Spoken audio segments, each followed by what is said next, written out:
এদিকে শাপলা প্রতীক না দেয়া ইসির কাছে আবারও স্পষ্ট ব্যাখ্যা চেয়েছে এনসিপি।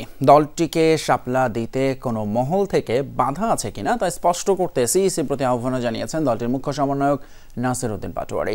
বিকেলে নির্বাচন ভবনে সিইসির সাথে বৈঠক শেষে এসব কথা জানান তিনি। এ সময় বাংলাদেশ জাতীয় লীগকে নিবন্ধন তালিকায় রাখার সমালোচনা করেন পাটোয়ারি।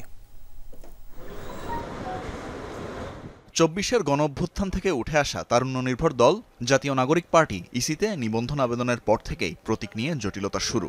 বারবার শাপলাসহ নিবন্ধনের দাবি করে এলেও তা এখনও পায়নি এনসিপি। সবশেষ ইসির নতুন তালিকায় শাপলা ছাড়াই ১১৫ প্রতীক প্রকাশ করে কমিশন। প্রত্যাশিত প্রতীক না থাকায় এর আইনি ও রাজনৈতিক ব্যাখ্যা জানতে ইসিতে এনসিপির প্রতিনিধি দল।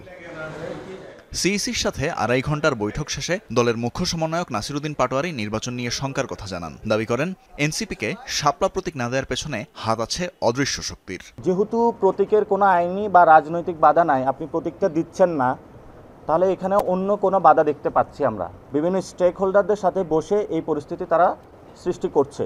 জাতীয় প্রতীক বিবেচনায় এনসিপিকে শাপলা দেয়া না হলে প্রতীকের তালিকা থেকে ধানের শীষ সহ সোনালী আঁশ এবং তারা প্রতীক বাদ দেওয়ারও দাবি নাসির উদ্দিন পাটোয়ারির। যেহেতু ব্যাখ্যা দিতে পারেন নাই, আমরা মনে করি শাপলার ক্ষেত্রে ওনাদের এই পর্যন্তই, এবং আমরা ওনাদেরকে বলে দিয়েছি যে নিবন্ধন যদি আমাদেরকে দিতে হয় এবং নিবন্ধন প্রশ্নে সেটা শাপলা দিয়েই হবে।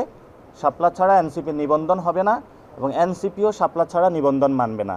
সম্প্রতি ইসির প্রস্তাবিত দল নিবন্ধনের তালিকায় বাংলাদেশ জাতীয় লীগকে রাখায় ক্ষোভ প্রকাশ করে এনসিপি। প্রশ্ন তোলা হয় দলটির কার্যক্রম, কার্যালয়ের ঠিকানা, গঠনতন্ত্র নিয়েও।